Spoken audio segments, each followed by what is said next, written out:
Toi aussi, tu as augmenté ton sumo deadlift? Je vais te donner mes meilleurs conseils qui m'ont permis d'augmenter mon terre de 180 à 225 en l'espace de 6 mois. Quand on parle de sumo, le premier sujet à aborder, c'est forcément l'écartement de pied. Mais ça ne veut pas dire que parce que c'est un sumo, tu veux écarter au maximum et on va voir pourquoi. De façon générale, je suis d'accord avec toi, le fait de réduire l'amplitude, ça va faciliter le mouvement parce que forcément, la force que tu vas exercer, si tu l'exerces sur une plus petite distance plutôt que sur une plus grosse distance, il y a moins de dispersion et donc c'est beaucoup plus facile de finir le mouvement. Personnellement, je sais qu'en sumo, pour moi, c'est pas possible. Je peux pas écarter au maximum étant donné que même sans même parler de poids ou de deadlift ou quoi que ce soit, si actuellement je me mets en sumo, je sais que je vais avoir des douleurs au niveau des hanches et des adducteurs. C'est comme ça que mon corps est fait. J'ai pas la mobilité, la souplesse ou quoi que ce soit et donc ça me fait des douleurs. Évidemment, si tu as ce style de douleur, faut vraiment pas que tu deadlift dessus. Moi perso, j'ai essayé pendant 1, 2, 3 semaines et quand tu as vraiment mal, etc., c'est complètement débile de continuer alors que tu as des douleurs. Non seulement tu augmentes ton risque de blessure, mais en plus ton corps va pas te laisser produire suffisamment de force. Pour résumer, il faut que tu trouves une position qui est confortable, donc c'est-à-dire qui te cause pas de douleur,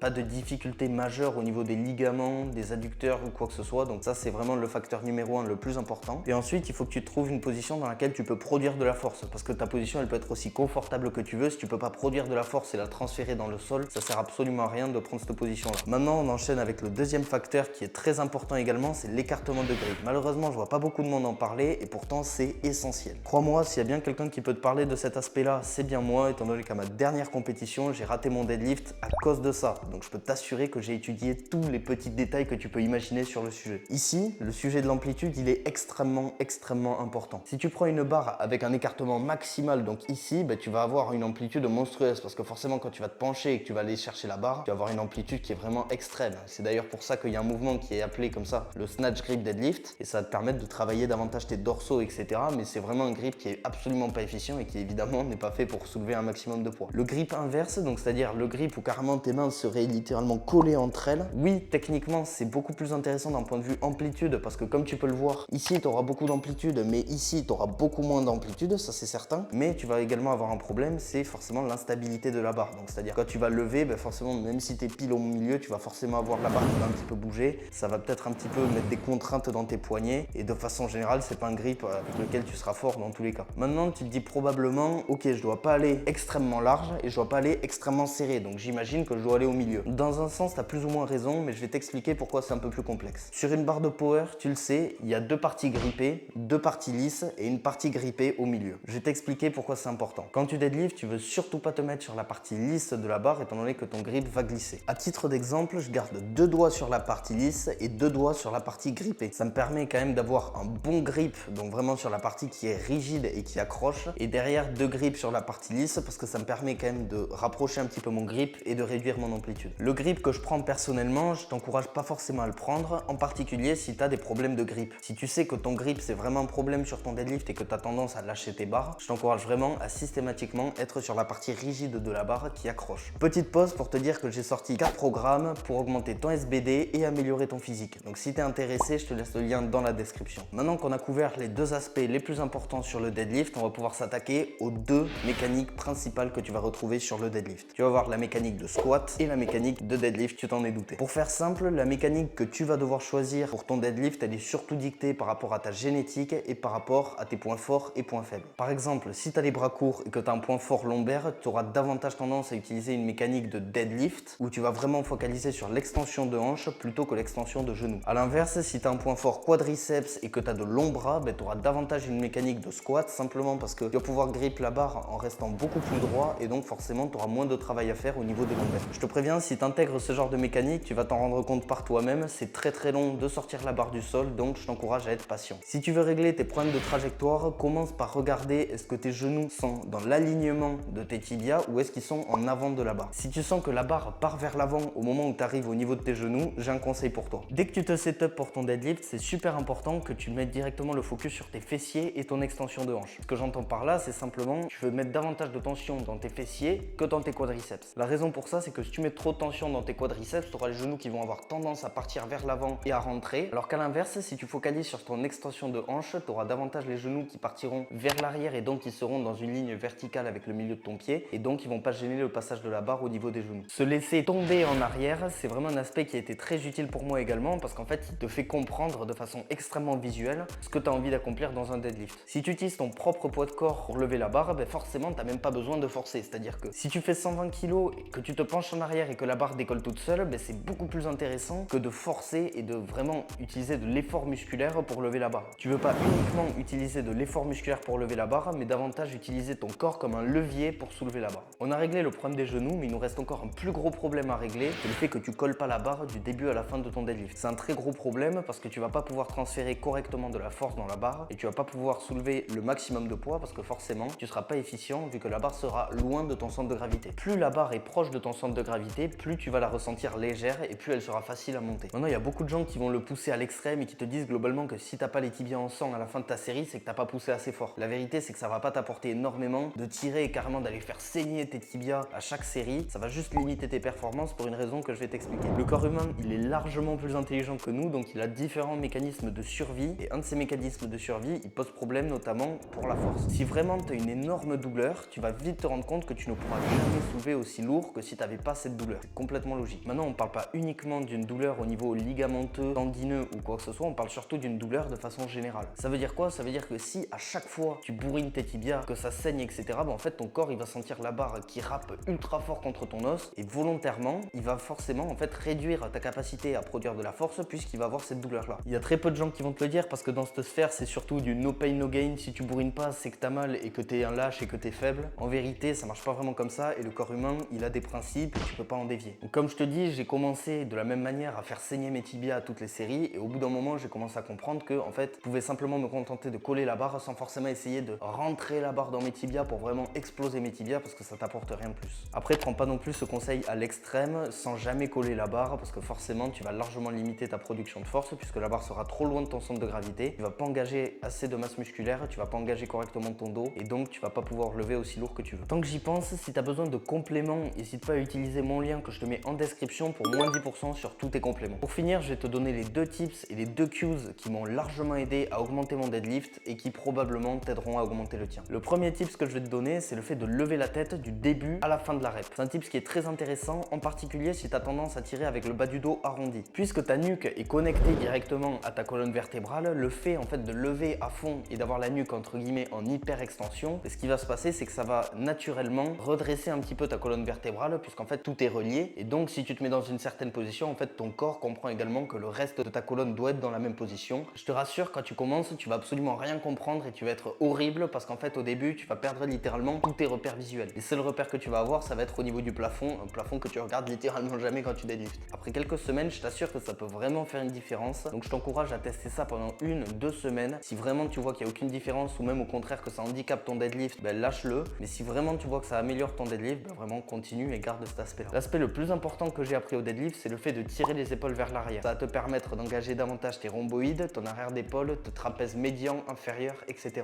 Déjà, ça va te permettre d'engager plus de masse musculaire et comme on l'a vu tout à l'heure, si tu engages plus de masse musculaire, forcément tu vas être plus fort sur le mouvement. Ensuite, le fait de tirer les épaules vers l'arrière, ça va aussi naturellement te faire pousser tes hanches en avant. Tu peux essayer par toi-même, c'est quand même assez dur de tirer tes épaules vers l'arrière sans avoir tes hanches qui partent un tout petit peu vers l'avant. C'est assez naturel comme mouvement, c'est en fait tes hanches partent vers l'avant, tes épaules partent vers l'arrière. Et en plus de ça, ça va vraiment t'apprendre à verrouiller correctement et ne jamais prendre de rouge en compétition par rapport au verrouillage. L'énorme avantage de cette cue, c'est que je pense qu'elle est vraiment applicable à n'importe qui, peu importe ta génétique, peu importe ton style de deadlift ou quoi que ce soit. Tirer les épaules en arrière, c'est vraiment un truc qui va être intéressant, en particulier si tu veux faire de la compétition après, que du coup tu n'auras plus jamais de problème de verrouillage et tout le temps ton verrouillage sera validé. Si cette vidéo t'a été utile, je t'invite à liker, commenter, t'abonner et je te retrouve dans cette vidéo où je t'explique comment squat en low bar.